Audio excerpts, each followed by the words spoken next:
当有记者问俄乌战争应该打到什么程度，他坚定回答道：应该打到普京主动求和，打到普京自己去寻找和平方案，然后西方和乌克兰再来看这些条件能不能满足我们的利益，要让普京意识到他才是真正的乞讨者。说出这番言论的并不是泽连斯基或者其乌克兰的官员，反而是波兰总统杜达。今天我们就来聊一聊这位反俄先锋都说过哪些惊世骇俗的名言，又做了哪些准备。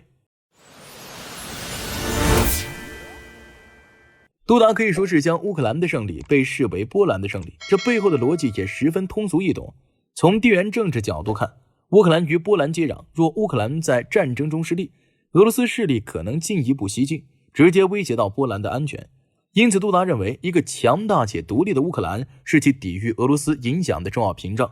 乌克兰的胜利意味着波兰周边安全环境的稳定，并且基于这一理念，杜达政府在俄乌战争期间采取了一系列支持乌克兰的具体行动。在俄军打击乌电力设施的时候，波兰大力向乌克兰输送电力，帮助其维持基本的民生和工业运转。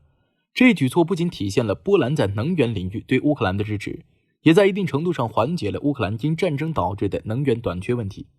因此，杜达被各大媒体认为是欧洲反俄急先锋，他在国际舞台上频繁发声，呼吁国际社会加大对乌克兰的支持力度，对俄罗斯采取更强硬的制裁措施。波兰人则将其评价为乌克兰的第二个总统。杜达的积极态度在一定程度上推动了国际社会对俄乌战争的关注和介入，但也引发了俄罗斯的强烈不满，进一步加剧了波俄之间的紧张关系。杜达在俄乌期间发表了一系列对俄罗斯的威胁性言论，他曾要求摧毁北溪管道，认为这是俄罗斯对欧洲能源安全的一种威胁手段。此外，他还多次警告俄罗斯的扩张主义，强调俄罗斯的军事行动对欧洲安全秩序构成了严重挑战。杜达的俄罗斯威胁论有着深厚的历史根据，波兰与俄罗斯在历史上有着复杂的恩怨情仇，多次遭受俄罗斯的侵略和统治。这种历史记忆在波兰民众心中留下了深刻的烙印。在当代地缘政治格局下，杜达利用这种历史情绪，将俄罗斯描绘成一个具有扩张野心的威胁力量，以争取国内民众的支持和国际社会的关注。从地缘博弈的角度来看，杜达的这些言论是波兰在国际政治舞台上争取更多话语权和安全保障的一种手段。通过强调俄罗斯的威胁，波兰可以加强与北约和美国的合作，获得更多的军事和经济援助，提升自己在东欧地区的影响力。同时，这也是对俄罗斯的一种政治施压，试图迫使俄罗斯在俄乌战争中做出让步。波兰切断俄罗斯天然气过境的决策过程，是其在俄乌战争中对俄罗斯采取一项重要对抗措施。长期以来，俄罗斯的天然气通过波兰境内的管道输送到欧洲其他国家，波兰在其中扮演着重要的过境角色。然而，随着俄乌战争的爆发，波兰政府决定切断俄天然气过境，以表达对俄罗斯军事行动的不满和抗议。这一决策在欧洲能源危机的背景下，引发了诸多政策矛盾。一方面，欧洲许多国家依赖俄罗斯的天然气供应，波兰切断天然气过境，加剧了欧洲的能源短缺问题，导致能源价格飙升，给欧洲经济带来了巨大压力。另一方面，波兰的这一决策也体现了其坚定的政治立场，即不惜牺牲一定的经济利益来对抗俄罗斯。在这一过程中，经济代价与政治立场之间的角力十分明显。波兰切断天然气过境虽然在一定程度上对俄罗斯的经济造成了打击，但也给自己带来了经济损失，如失去了天然气过境费用等收入。然而，杜达政府认为维护国家安全和政治立场的重要性高于经济利益，因此坚定地推进了这一决策。杜达的政治生涯与法律与公正党紧密相连，他加入该党后开启了稳步的政治进阶之路。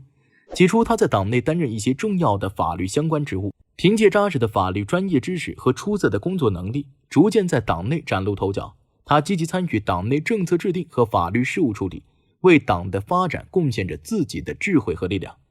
随着时间的推移，他的政治地位不断提升，开始在党内拥有一定的话语权。杜达秉持着保守主义的政策主张，强调传统价值观的重要性，在社会议题上坚持较为保守的立场。他关注家庭、宗教等传统元素在社会中的作用，致力于维护波兰的传统文化和社会秩序。在经济方面，他主张适度的政府干预，以保障国内产业的发展和就业机会的增加。通过在党内的不断晋升，他先后担任了多个重要职位，这些职位的变迁为他积累了丰富的政治经验，也为他后来的总统之路奠定了坚实的政治根基。杜达在2次总统任期内做出了一系列影响深远的关键决策，尤其是在安全政策方面，他大力强化军队建设，增加军事预算，推动军队现代化改革，通过引进先进的武器装备和提升军事训练水平，波兰军队的战斗力得到了显著提升。他还积极推动北约驻军，将波兰打造成北约在东欧的重要军事前沿。这一举措不仅增强了波兰自身的安全保障，也进一步巩固了其与北约的紧密关系。杜达美国铁杆立场的形成有着复杂的背景，在国际地缘政治格局中，美国在军事、经济等方面具有强大的影响力。波兰希望借助美国的力量来平衡俄罗斯的影响，保障自身的安全和利益。同时，美国也希望在东欧地区有一个坚定的盟友，以加强对俄罗斯的战略遏制。这种相互需求促使杜达采取亲美的外交政策。在能源政策方面，杜达也进行了重要调整。波兰长期依赖俄罗斯的天然气供应，但为了减少对俄罗斯能源的依赖，降低能源安全风险，杜达政府积极推动能源多元化战略。例如，波兰加大了对可再生能源的开发和利用，同时与其他国家合作建设天然气管道，以增加天然气的进口渠道。尽管这一过程面临着诸多的挑战和经济代价，但杜达政府坚定地推进能源政策的调整，以实现能源独立和安全的目标。波兰军队改革采取了一系列具体措施，以实现军事现代化。在装备方面，大力引进先进的武器系统，如新型战斗机、防空导弹等，提升军队的作战能力，同时加强军事人员的培训，与北约国家开展联合训练项目，提高军队的协同作战水平。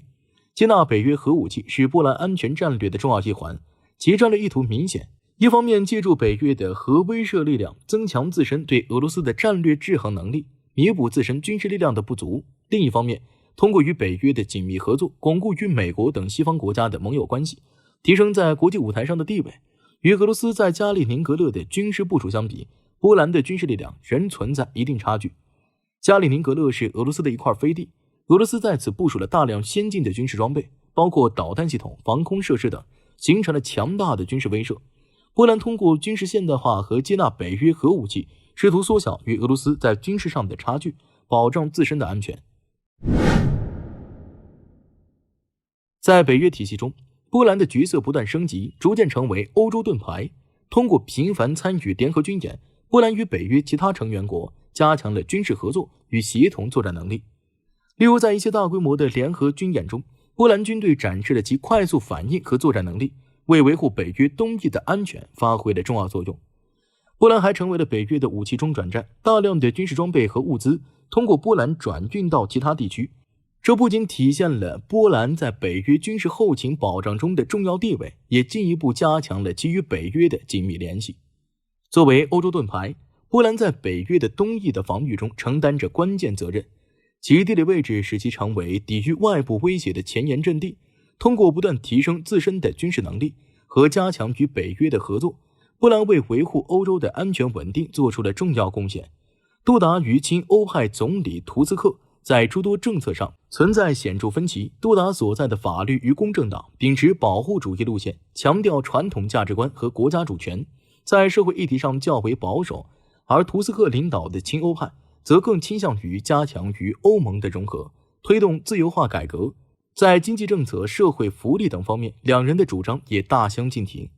然而在反俄问题上，他们却达成了罕见的共识。杜达积极推动军事建设，接纳北约驻军，图斯克也对俄罗斯持强硬态度。这种共识反映出波兰政治生态的复杂性，尽管国内不同政治派别在诸多事务上存在分歧，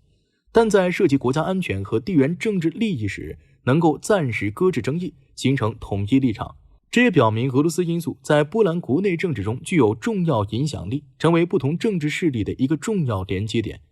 其中最主要的原因还是波兰的被奴役恐惧，源于其与俄罗斯复杂的历史恩怨。历史上，波兰多次遭受俄罗斯的侵略和统治，领土被瓜分，民族尊严受到践踏。这种历史记忆在波兰民族心中留下了深刻的创伤，成为波兰民族主义的重要根源。在当代，这种历史阴影投射到外交政策上，表现为对俄罗斯的强硬立场。杜达等波兰政治人物利用这种民族情绪，将俄罗斯描绘成威胁，以争取国内民众支持。同时，在国际地缘政治格局中，波兰试图通过与西方紧密合作，借助北约和美国的力量来对抗俄罗斯，以确保自身的安全和独立。这种外交选择既是历史的延续，也是当代地缘政治博弈的结果。好了，以上就是本期视频的全部内容了，我是大兵，我们下期再见。